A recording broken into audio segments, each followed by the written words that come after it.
So, thank you very much for joining. I'm Sam Weeks. I am a full-time admissions consultant. I am joined today by Rowan Hand and Matthew Asquith. Rowan is our in-house GMAT tutor and also GRE and executive assessment. Matt is a hopefully very satisfied client from the last application rounds who is going to talk to us today very kindly about his experience from right at the beginning of the application journey, all the way through GMAT when he worked with Rowan, all the way through the MBA application process when he applied with me, and until he got his admits, which, Matt, over to you. Would you like to introduce yourself and tell me how you got on? Sure. So thank you, Sam, for the introduction. Great to see you guys again. I think you put it down very well. It's basically been a serial client relationship between me and first Rowan and then through Sam. It's that you start off doing with your GMAT application, you start thinking about doing an MBA and how do you go about it? How do you kind of get stuck in? And I tried to do a lot of self-starting along the road. So to take it through kind of a brief journey. So I started off doing the GMAT in probably February, March. Had a go at doing some learning, getting to grips with the format, doing all the sort of self-study on the platform, and did one in May. Probably didn't get as good a mark as I should have done, but got a 660, which was fine, but not good enough in terms of the schools that I wanted to go to. So then spoke to Rowan, and we got together. I think it was for about 8 hours in the end, Rowan, ad hoc, kind of here and there across June, July.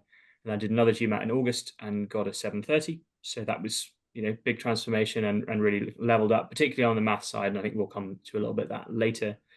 And then going straight into applications, really, having done the GMAT in the middle of August, going for round one applications was pretty tight.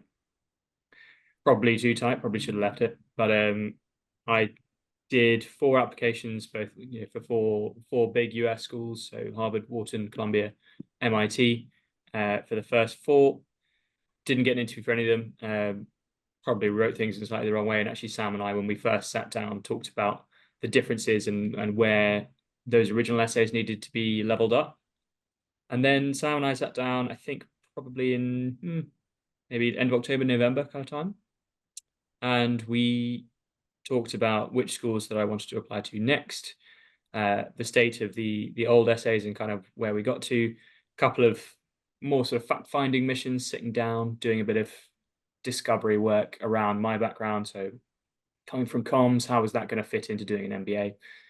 And then we went for 5 schools. So it was a big lift in terms of the interviews, 2 European, 3 US. So Yale, NYU, Booth, IESE, and LBS.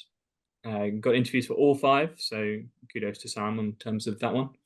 And then, admits to Yale, dinged by NYU and Booth, but waitlisted by both of them beforehand, and admits to IESE and LBS, both with scholarships as well. So a long journey, but a good journey.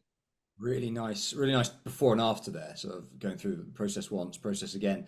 What do you think, Matt? What do you think the trigger for you to get to be like, right, I need to get third party assistance on this. I need to get some help. I mean, it sounds like you were pretty self-sufficient, let's say, at the start, and apart from just not getting any admits, what were some of the things that you identified were like, right, it's time to call in some help here, time to get a tutor for the GMAT especially? I think GMAT, it was a lot clearer for GMAT in many ways because it's less of a sort of subjective, ethereal process as with the interviews and the admits. So GMAT, so I come from a comms background, very sort of language based. I had languages at university, very happy working with, particularly in English, on words and kind of verbal issues. So the verbal side of GMAT was never really a problem, and Ryan can attest to the fact we didn't do a huge amount of work on verbal, throughout the process. But for maths, I did for the UK system, I did maths A level, which is about, you do pretty much all the maths you would need for the GMAT in the first year of that when you're about 17. But the difference is that while I could do all of the maths, I couldn't necessarily do it fast enough to kind of get through all 31 questions as it was on I did the original GMAT, so before it has gone to focus or anything like that. So it was about speed and it was about facility and making sure that you didn't get stuck on difficult questions and therefore spend a lot of time getting them right, but it taking you 3 or 4 minutes, and then you getting just as hard questions as those ones came through. So that was, I mean, that's the catch-22 of the GMAT anyway in terms of the adaptive system. So that was when I realized, after doing the first one in May and seeing the relative percentage scores, my verbal percentage score was very high. It was sort of 19, 94. But the quant percentage was quite low. It was sort of probably 40 in terms of percentile, maybe in 35. So it was clear where the problem was and clear that like kind of how you can attack it. And I think that was the key moment. Rowan, is that how most of your clients kind of think and then come to you? Well, I think that it depends person to person in a lot of ways. I think Matt's a good example of a real self-starter. So somebody who is understanding that they have a plan and they kind of understand where seeking that third-party assistance might actually fit in, as opposed to needing more of a strict curriculum, which is not quite what we did. Matt kind of knew what he needed, and now there is always sort of an intake process that I use, just in terms of diagnostics, because there are sets of questions that I know very well. And when somebody completes those questions, I can see where that person is doing them in a way that might be, let's say, inefficient, or where maybe there's a gap in the foundations, and Matt didn't have too much of that actually at the end of the day in terms of the foundations gaps. I mean, there was a couple of things that we talked about because there are a couple of things that don't quite line up with A levels in terms of just having to learn new topics and stuff like that. But a lot of it comes down to like technique and efficiency, and that's the kind of things that get caught by the diagnostic process basically. And which is exactly what he needed, what we needed to sort of discuss. And then and that was the good thing, is like once we had sort of quick discussions about that, then he was able to go off, look at the notes, and I have a large library of notes that people can access, and look at the notes and go through those on his own and deal with things. So that's not necessarily the normal process. A lot of people, and it's totally fine, but a lot of people prefer actually to work a little bit more closely even, and have a little bit more hand-holding, which is totally okay. But what I do find is that the people who end up essentially scoring the best, our top scorers, anybody who's sort of like 720 plus, tends to have more of a consultancy approach, or just coming in for the odd question here and there, which is a sort of the way that Matt wanted to play it. And I completely appreciate that, because that is,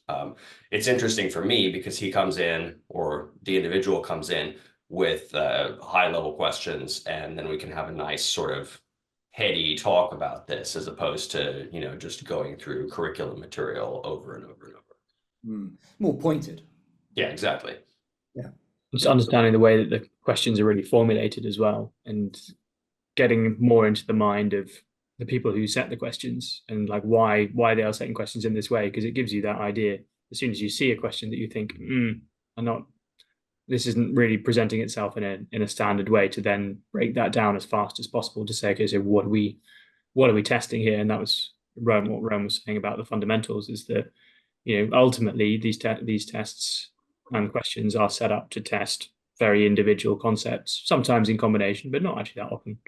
And identifying that concept early on in reading the question is really crucial. What do they want? What's the punchline? What is the author of the question actually trying to get you to do? So the punchline is a really important thing. Like there is a concept to that question, so you have to determine as quickly as possible what that concept is if you're going to solve it. Matt, you mentioned that you are strong on the English side. So as sort of being mother tongue English, how did you handle the verbal side of the test? Did you just sort of ignore it? Were there certain things that you focused on, certain things you maybe struggled with? How did you tackle the verbal side? I think my memories of doing the verbal side, and Rowan will be able to chip in here as well, is when we were doing something like sentence correction, I think the key was to remembering that, these sentences, you're not looking for like the most sort of aesthetically pleasing sentence, or any kind of sentence that I would have aimed for in a comms sort of situation. But really, you're being given 5 options and you're looking for the least bad option. And it's just about striking off. And that background was very helpful in terms of grouping sets. There's normally sort of a grouping of 3 and 2, where you can strike off 2 options because they've used a structure that just doesn't make any sense, or doesn't track quite in terms of the syntax. So it was very helpful to begin with, but there are kind of a few sort of tricks and tips that we ended up focusing on. I think we probably spent, of the 8 hours, we probably spent 1 on verbal, or 1.5 maybe. I obviously did some studying as well, and Rowan's guides are very good for that. But I was able to really get stuck in myself. Rowan, thoughts? Yeah, so so in recalling that, yes, we did. I think we mostly talked about sentence correction and that. So I mean, unfortunately, perhaps that's irrelevant at this point, given that that's not a GMAT focus at all.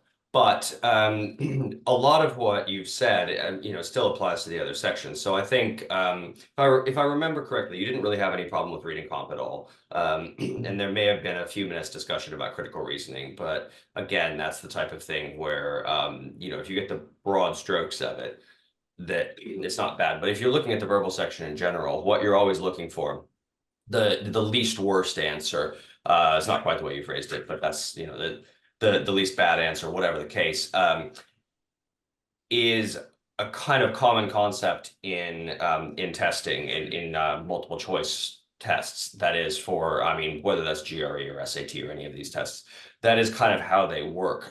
So if you're looking at multiple choice questions, a lot of people who are unfamiliar with these, or who have multiple choice tests don't really exist outside the US too terribly often. But a sophisticated multiple choice test is not just like a right answer and a bunch of garbage answers. A sophisticated multiple choice test is going to be, 3 or 4 tempting answers plus 1 not wrong answer. So what they call them in the industry is distractors. So they're answers that look good for some reason. And the nice shiny objects, the ones that look good, are things that you need to avoid because there's something objectively wrong with them. And then the one that's left, the one that's not wrong, as it were, is not necessarily the most appealing answer. In fact, often it's not the most appealing answer. Rowan, are they going after, deliberately, are they going after people whose mother tongue English with those shiny, tempting answers? Often, yeah. So that's interesting. Yeah, well, they do both. So what will happen? This was particularly true in sentence correction, which is part of the reason I got rid of it, actually. But basically, yeah. So it was split somewhat evenly. There were things that might tempt a non-native speaker, but there were things that would definitely tempt native speakers. And so there are a lot of those issues. So what we have to worry about with like reading and critical reasoning, because those are the two that are left, that's coming back more to deep reasoning structure, where there is a sort of linguistic argument that there may be a bit of friction between whether somebody's a native or non-native speaker. That doesn't mean it's harder for non-natives necessarily, because I've found actually the people that score the highest in the verbal sometimes are not native, because sometimes reflecting from having learned English through a textbook, as it were, is actually helpful for these things. So I don't want to perpetuate any myths here, because I don't think it's necessarily harder for non-natives, but it might be different nevertheless. Yeah, I think sometimes it's about approaching it in a purely linguistic fashion as well, as opposed to just presenting it as English. And I was probably quite lucky to have the best of both worlds in terms of having done a decent number of foreign languages and structural analysis of language. That became more tricky, and I think sentence correction ultimately felt a bit like a victimization exercise in various points, because you then get an answer that just doesn't, that would never be used in any kind of situation. And you're like, well, yes, this is the least wrong answer, but you can see why nobody has really put this as their answer. And so, yeah, it did tend to, I don't know, it tended to be trickier in some ways because people had a very good level of English for that, because you were so anti putting a like ticking a sentence that you would never hear or say, because it's quite counterintuitive.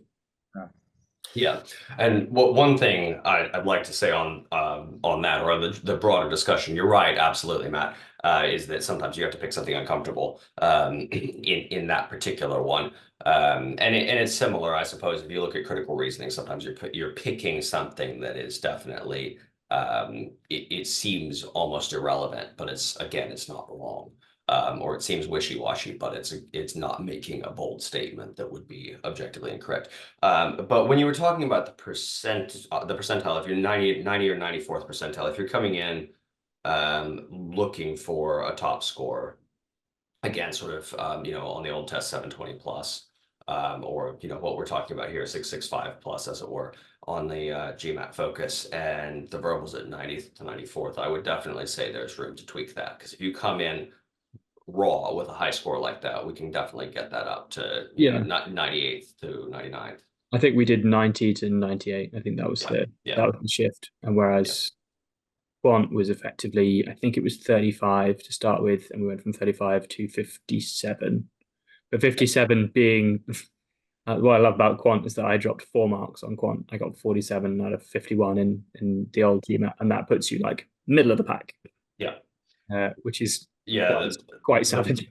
Yeah, the percentiles on GMAT Classic are not really the optics of the percentiles are terrible for quant.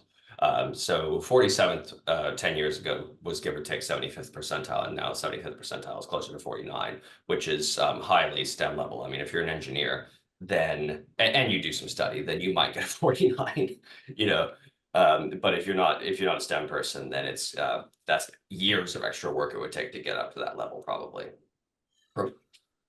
Matt, can I jump in here? And you and Rowan obviously worked super hard and efficiently and effectively on this process. Presumably, you met a few different GMAT tutors. What were you looking for in your tutor when you met? I lucked out. Rowan was the first GMAT tutor I met, and we gelled very well and worked very well together. I think when I was looking around, it's mostly just it's desk research and just seeing what kind of thing really gels together. I remember looking at Rowan's website and just sort of thinking that I kind of wanted to do something that was a bit more independent. I wanted to work with someone who you're going to work with one-on-one at this person. You don't want the kind of cookie cutter, here's a GMAT book, go and learn kind of thing, because I knew that I could do that anyway. So I think the independent aspect was more appealing from that perspective. And it's all very well. Sam Week's consulting tailored approach, I'm sure, is very aligned with that, but it came across. And I think it was clear that Rowan was able to understand and pinpoint the issues very specifically, again, rather than go out to this sort of really broad spectrum, like we'll just help you get a better GMAT score. I think there are certain elements that are picked out throughout the application process and throughout the testing, where it just felt like the kind of detail that was being offered was the kind of detail that I wanted to go into in that aspect, plus the kind of consultancy vibe behind it as well. Rowan, what's your side of this? When you're meeting a client, how do you know whether you're going to be efficient together? Well, I think the first thing is that there is a little bit of, I mean, I basically require that people speak to me before we meet up. So it's not just kind of like booking a time and then, we show up and sit down together, or meet on Zoom, or whatever the case might be. But I need to talk to somebody and go through, okay, well, what have you done in the process? Just kind of an introductory call and a bit of a consultation on somebody's specific situation, because that makes a big difference. The work that they've done previously, or their knowledge about the exam, or what their goals are. And then also just expectations. So, where are they now and what are they looking to do? And so, Matt comes in with a 660. and he's trying to get to, you know, someplace 720 plus. I'm like, well, yeah, actually, that's pretty reasonable for us to do within, you know, depending, you know, relatively short window. I'd say 3 months on the outside, and in the end, it took, you know, I suppose it was about that time between the two exams. Yeah. Yeah.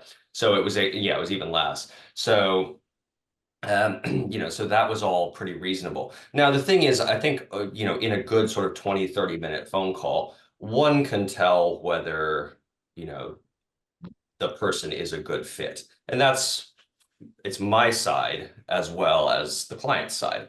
So I think, you know, if here and there, you know, I have pretty strong opinions about things, and some of those might get thrown out. And if somebody gets offended by those opinions, then so be it. They don't have to work with me. That's totally fine. And similarly, if somebody seems as if, you know, if there are certain red flags that might come up, then doesn't happen super often, but I've been known to just say, actually, you might want to look elsewhere. I don't remember anything particularly outrageous from Rowan in that scoping call. I'd echo that on the admissions consulting side. We'll get to that in a bit. Yeah, that's good to hear. And so if let's say an applicant has found a admissions GMAT tutor, GRE tutor that they want to work with, Rowan, what's the best like time in the process to actually reach out to you and to start having those initial conversations? I think it would be good for somebody to basically to do some research on their own, as in actually just go to the various websites. Now, I don't mean GMAT Club. It can be useful for certain things, but used with caution.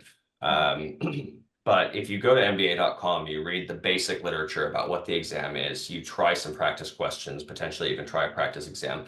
That's all very, very helpful. Actually, that's all data that can be used very effectively, particularly during a consultation. Buy an official guide. Just, you know, they're not expensive. You can they basically don't change that much. Even for GMAT Focus, you can use an older guide. You can get one for £3 on Amazon. And just do some questions. Just learn what the test is asking you to do.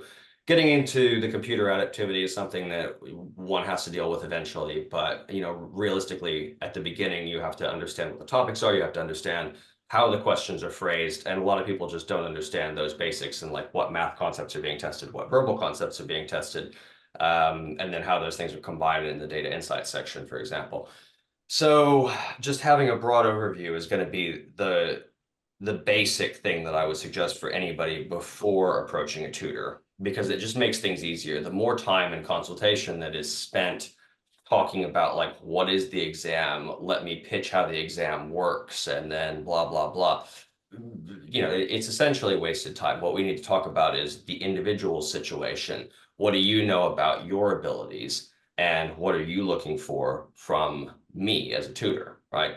That's the best use of time. So that's what I'd say is at least do that basic research. And again, a kind of an ideal situation is somebody who has done a fair bit of preparation, has probably done the exam at least once, and has, you know, hit a score that is, you know, okay, but they know they can do better. And then there's a huge amount of information, and then we know exactly where the leverage points are, and we can say, okay, well, this is an achievable thing for you to get for, you know, the next score, and then we work toward that as a goal.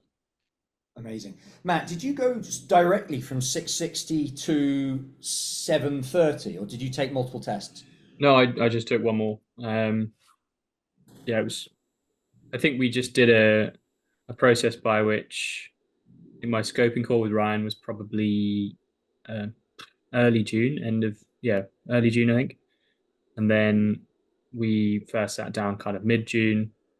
We did 8 hours over the course of just under 2 months, and I did it on kind of middle of August 15th or something like that, and just did another one. And I'm pretty sure we had that date in quite early on, certainly sort of when we sat down. So we knew what we were working towards. And yeah, so I think that makes it about 3 months between tests in total, with a bit of like turnaround time for me to get over being grumpy at the start. A 70-point jump is massive, right? Defer to Ryan on that one. So 7-point gap, is that to be expected? or improvement? Well, okay, so yeah, I did want to make a comment about this though. So what we're looking at, it is somewhat exceptional. Okay. But what you're looking at on GMAT Classic, I normally think about these things as sort of there are scores that are similar. So you have sort of score plateaus where you're looking at there's like 670 to 700 is essentially the same score as far as I'm concerned. And then sort of a 710 to 740 is essentially a similar score as far as I'm concerned. So basically what that means is depending on how many cups of coffee you've had that day, you're going to get higher or lower. But they're roughly the same. So what we're looking at in Matt's case is actually, and basically what that means is that 30-point gap is essentially one standard deviation on the exam. Not to get too mathy on everybody, but the idea being that if we're talking about plateaus, what you would look at is 660 is slightly under the bar. So I would normally expect that what you're looking at is that somebody in Matt's position would probably take the exam twice, get a 690, 700-ish, something like that in the middle, and then boost it probably after, let's say, knuckling down 2, 3, maybe 4 more weeks of study after that, and then get the 730. And so to do it in one massive leap is pretty impressive. So good work, Matt. But what you're looking at is essentially you've got the bottom of one deviation and then the midpoint and then the top of the next deviation. So it's feasible, but he's definitely sort of, at the tip of the bell curve on that one. I think it helped that I slightly underperformed in my first one. In that 660 was probably, I think I ran out of time on the math section, and yeah, like some other aspects didn't go as well as they should have done, and I was like, well, and that was also what spurred me on to getting a tutor, because I then sort of said to myself, well, I know that it definitely can be better than this, and I might as well, rather than just study up and try and get a slightly better score myself, why don't we just do it properly and get a proper score and go into applications with the best kind of backing. Rowan, you mentioned, I think tongue in cheek there, about how many cups of coffee you've had. This stirred a memory in my mind where in my first GMAT, I was dying for a toilet break the whole way through, and I genuinely think it affected my test. It did. Don't worry, it did. I'll blame that for sure. How many cups of coffee should you have? Well, that depends on how much of an addict you are. What I would say is, I mean, if I were personally doing it, I would probably, I'd suck down one as soon as I wake up, and then I'd probably have one on the way, and leave it not to be jittery, basically. Or, if you've got something else like like a matcha latte or something that's got like a smoother caffeine thing, then that can be very useful as well. So those things are actually kind of a nice smooth flow, and it's got the coconut milk in it with the protein and everything. So, anyway, but we're I don't know. We're getting into the weeds a little bit, yeah. But ultimately, it's sort of like what you don't want is you don't want to be sitting there like tapping your foot and jittery in the middle of the exam. You want to be at a point where you can lock in and focus, and really just put the time in for that window, and then you have a short break, and then you've got the next one, and then you've got the next one. And as long as you can maintain that focus over the span of the full exam, you'll be okay. Right. It's pretty grueling. I mean, 3 hours, ultimately 3 hours plus of concentrating in a pretty, you might get a 5-10 minute break, but fundamentally you're in that zone for quite a long time, and it's mentally very draining, as in like I would never have wanted to go back to work having done one. Not a good idea. I was very nearly late for my one in August when I did it, because I got stuck at work, and then it started at 1. I got a bit of an earful from one of the administrators when I got there at sort of 5 to 1, and she was like, "What are you doing?" And so I think I was one of the last to finish that day because it was a 3 and a bit hour exam, and I'd started a bit late, and they weren't very happy with me. Fortunately, I was quite happy with myself having You didn't care because Yeah, exactly. That's good. I mean, you say that you're not the first person who's had a run-in with the people at the Pearson office. I mean, they're just notoriously grumpy and horrible. So you do whatever you can to get there on time, and just don't worry if you get bad treatment from the people at the door, which is very difficult. Some people have had problems with that in the past, and again, any little thing like this, or you have a mild cold, that kind of thing. It's amazing what can throw people off with. Or someone else has a mild cold in the room. That's Oh, always good. or just just or a disgusting hacking cough or something. But yeah, you never quite know. And The most grueling thing, just to finalize on the test experience, is getting your result immediately after sort of busting out for 3 hours and just sucking all of the knowledge out of your brain, and then you click to the next screen and there it is, and you're like, oh. wow. I remember getting the 660 in May, and I was like, oh no, that's so annoying, because I'd taken like a week off work before that test to really like knuckle down and kind of do a bit of extra cramming, and then just to be like, right, cool. So the last week was, to be honest, you probably could have sat down and got that straight away. You didn't really, there's not that much more you could have had a week of holiday. You kind of want a breather after, or we're kind of used to having a breather after big exams, aren't we? Before Yeah. hearing the result, and it's very clinical and immediate. But I guess in a way, it's better than waiting.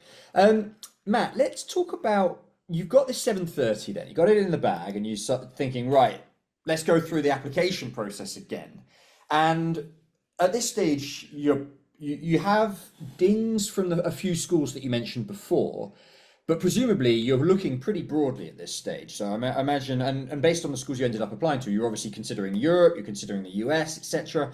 How did you compare? How did you choose between European and US schools? What were your sort of priorities at the early stages?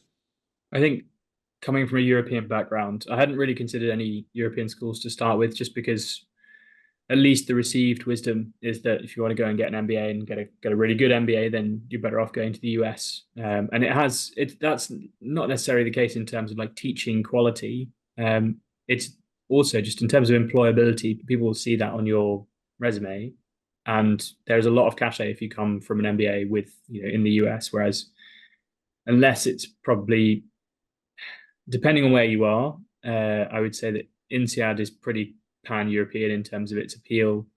If you're in London and you've gone to LBS, then likewise you'll be pretty safe. ESA is slightly less well known, as far as just talking to people, they have heard of it less generally. It's obviously still a very good school.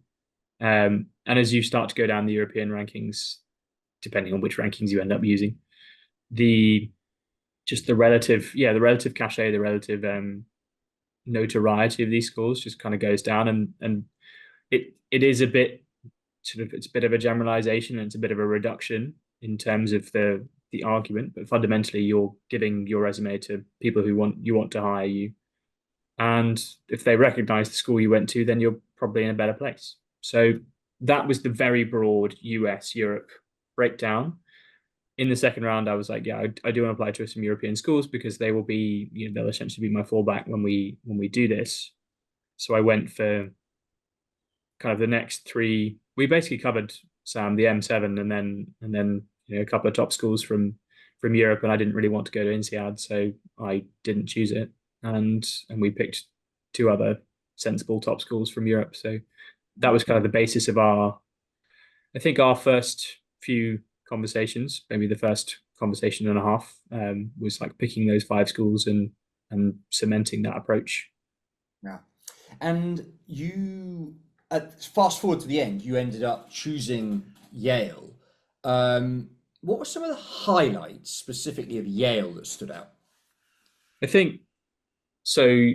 And you end up learning all of these things for the interviews as well, because you have to turn up and tell them exactly why you want to go, because that's the way the world works. I think for Yale, what really stood out for me for Yale, a couple of things. So I met one of my former work colleagues was a Yale alumnus, just a Yale undergrad, and he put me in touch with a guy who went to SOM, so the Yale School of Management. And I spoke to him for an hour or so before my Yale interview. And A, not only was he a really, really nice guy, B, he gave a very good accounting of the school and kind of the atmosphere, the situation, the teaching all round. So that was very positive. So, Sam, I know you always say to people, you need to talk to alumni, you need to talk to people who are either there or have been there, because that not only does it give you a chance to say that in the interview, but it also means that you'll be informed on like what you're expecting. That was point one. Strong alumni interaction. Point two, they have a system, and you go through whether it's the case system or whether it's that's more data led like Booth or somewhere like that, where Yale kind of combines the two. They have what they call raw cases, which is instead of giving you a PDF with all of the information, as in the case method, or large chunks of raw data, as you might get on the other end of the spectrum, they give you a bit of a mixture.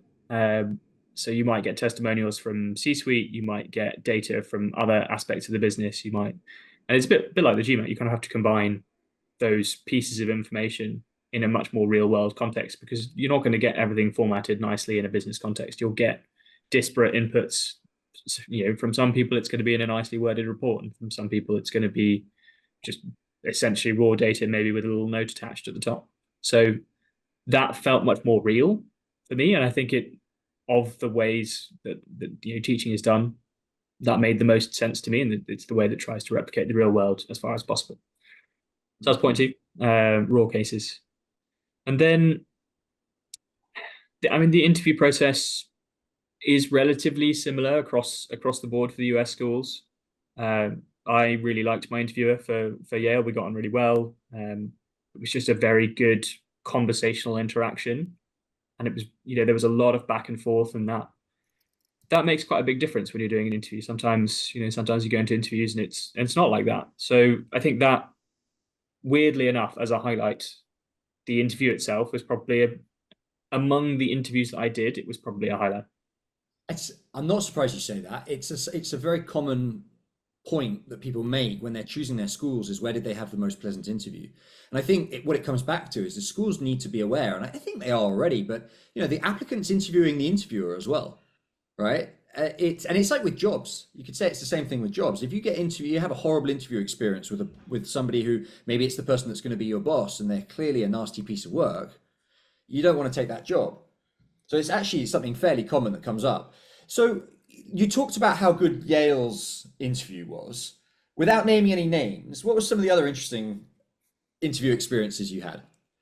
So I think you obviously have the division between whether you're interviewed by an alumnus or by a member of the admissions committee.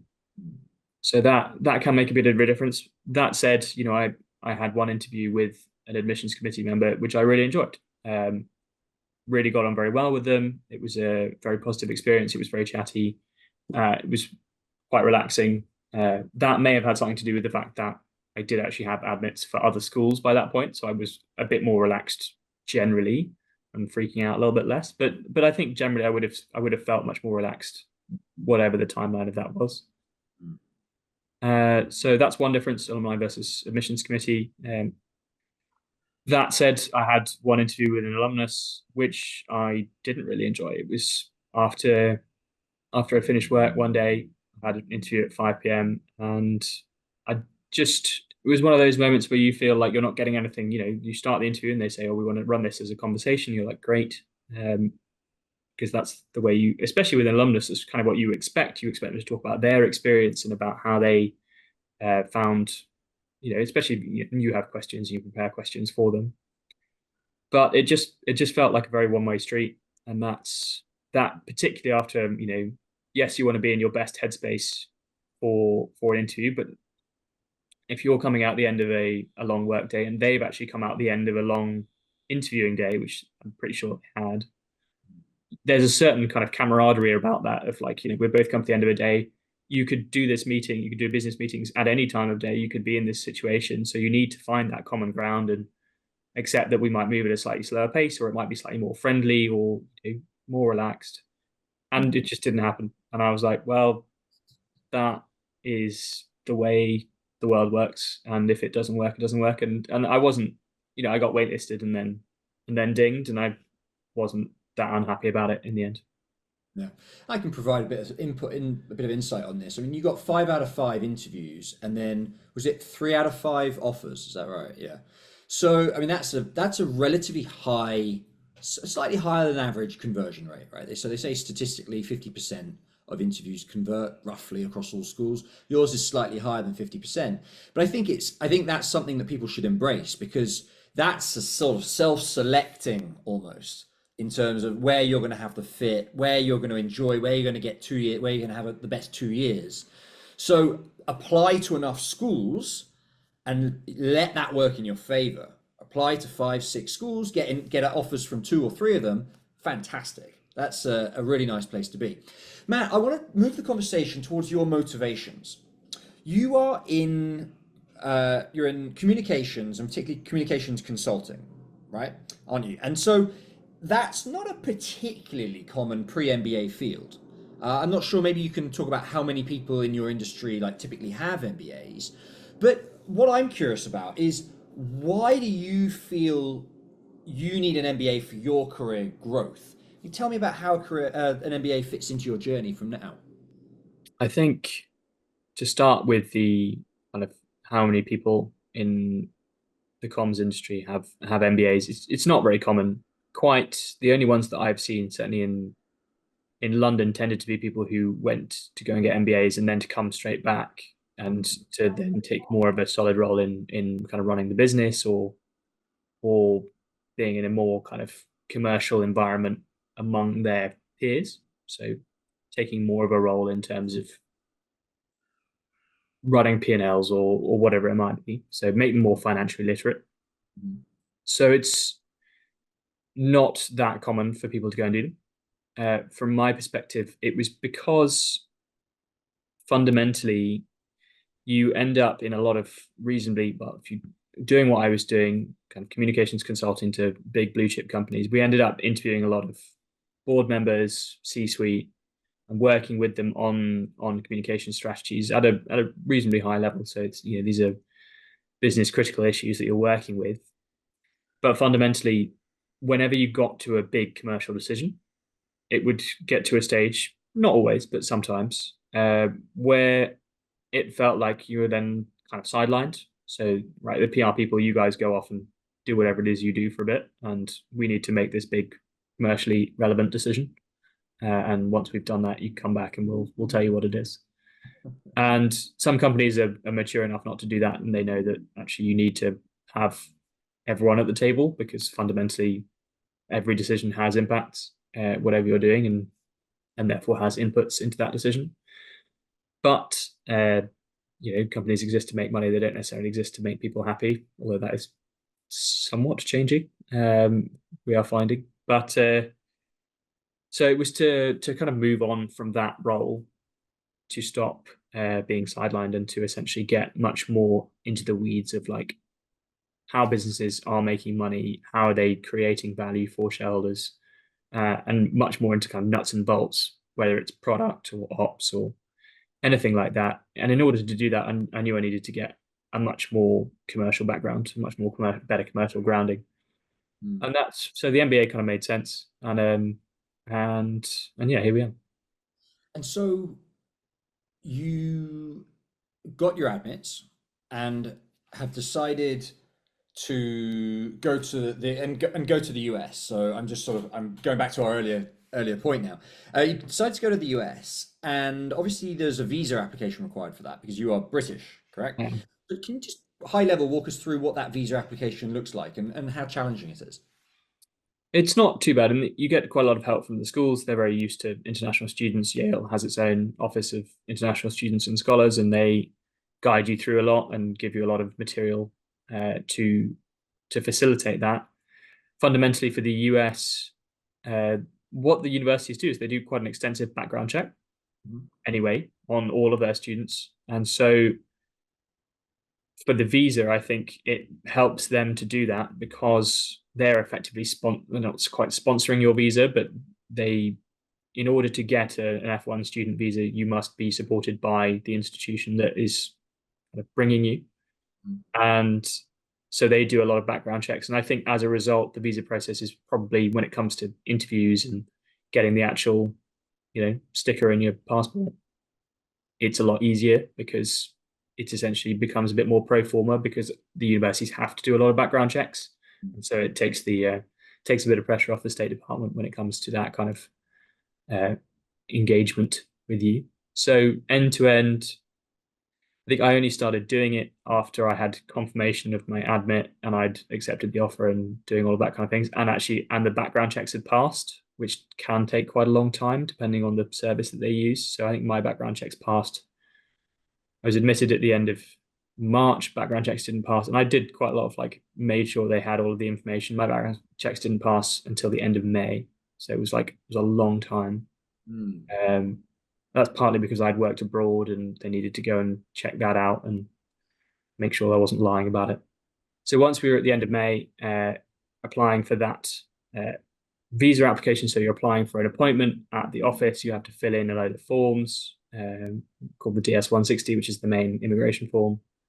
And you write all of the usual things you have on there. You have proof for Yale, all the universities require proof that you can pay for the MBA. So again, that is helpful with regard to your student status because they know that you're going to be at the university for that long. So it's a bit of a slog, but fundamentally you are taken through it well by the university, and they make it, the fact that they take it very seriously as the university, I think takes the burden off the immigration service, and you turn up for an interview. For the UK, it was a 3-stage interview, and it took about 2 hours at the embassy, and I got the visa 2 days later. Nice. So not prohibitively difficult. Yeah. Okay. Final question from me then. We talked a bit about your working style with Rowan on the GMAT side. Can you talk a bit about what it was like working with an admissions consultant on the application side? Yeah, I think we approached it in a relatively similar way, in that it was quite an ad hoc. We didn't do a big full-scale package. I'd already written a load of admissions essays anyway. I knew 5-hour package, right? We said 5. I think we did 7 in the end, because of tweaking some things towards the end. Some extra mock interviews, perhaps, that were. Yeah, we did a mock interview with John, and we did an hour just around New Year, I think, just to finalize a couple of things. Just ruining Sam's Christmas. And it was very much kind of dive in. And a lot of it's very dialogue based. Sam, you and I had it was essentially 5 1-hour long chats about what we were going to put in, and then the work in terms of like the actual edits and writing the essays happened very much outside of those 5 hours. So it's not. And again, I think it was a very relevant point you stressed back in the beginning of the process that yes, it's a high hourly rate for 5 hours, but it's not actually an hour. It shouldn't be treated as an hourly rate, because fundamentally a lot of the work and edits from your side, and whether it's WhatsApps back and forth or whatever, happens very much outside of those 5 hours. So and likewise for Rowan in terms of like doing marking and all that kind of stuff. While it's condensed down into the FaceTime rate, it's spread over a much kind of broader period. So we worked together for, I think it was towards the end of November. So probably 5-6 weeks maybe. And over those 5 or 6 weeks, yes, there were technically 6 or 7 hours of actual FaceTime, but fundamentally it was different in terms of the level. And for anyone who's watching, who's interested in maybe an hourly package, what Matt's referring to is our 5-hour package is 5 hours of one-on-one meetings, but between those meetings you get a bit of live editing, you get conversations with your coach by email, by WhatsApp if necessary, and so the actual process ends up being much more than just 5 hours of your consultant's time.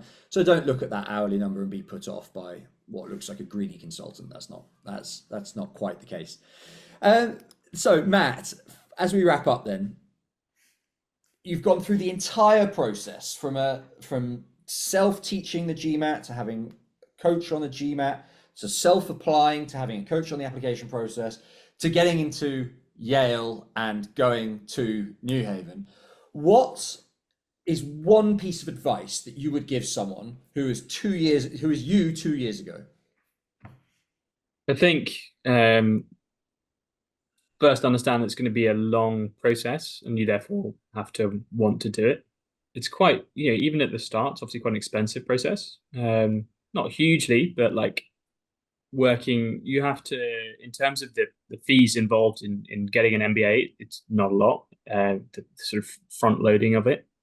And so if you think about the returns you're getting out of the MBA and what you need to put into it, admissions consulting can mean that you get, correspondingly the returns that you get out of a good MBA and a good place will vastly outweigh, the what might be $1 or $2 that you need to spend on just kind of upping your game a bit.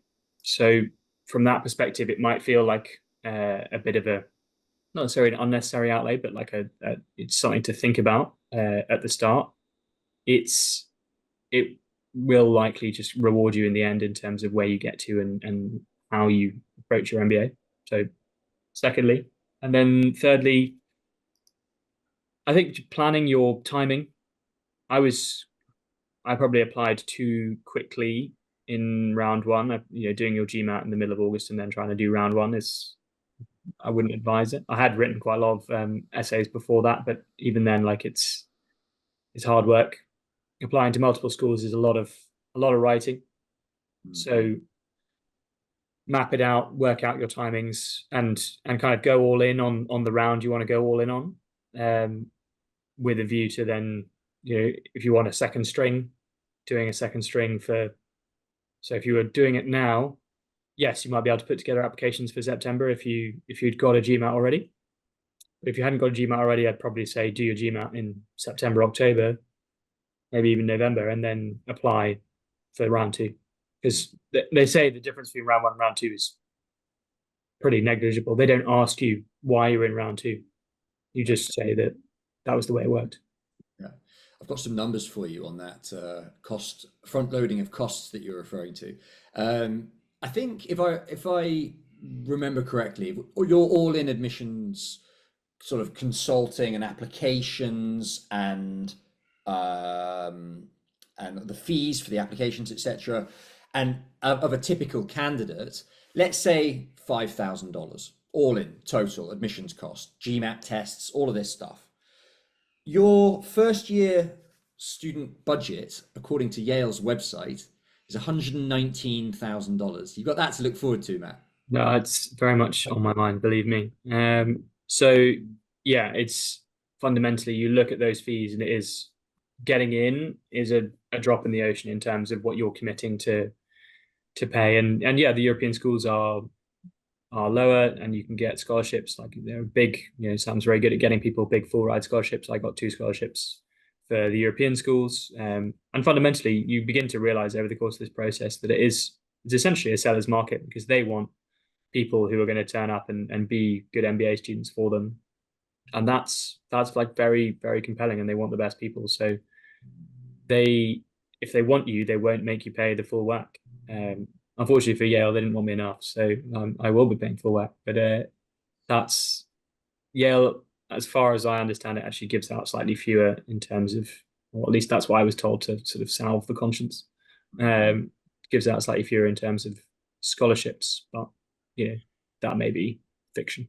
Might also be potential for scholarships in your second year as well. Yeah. So a lot of first year MBA students apply for scholarships for this to cover the part of the cost of their second year. So there's an element there of additional support. And employers sometimes will sponsor you. Essentially, if you've got a job already, they'll say that they'll commit to paying half of your fees or something like that.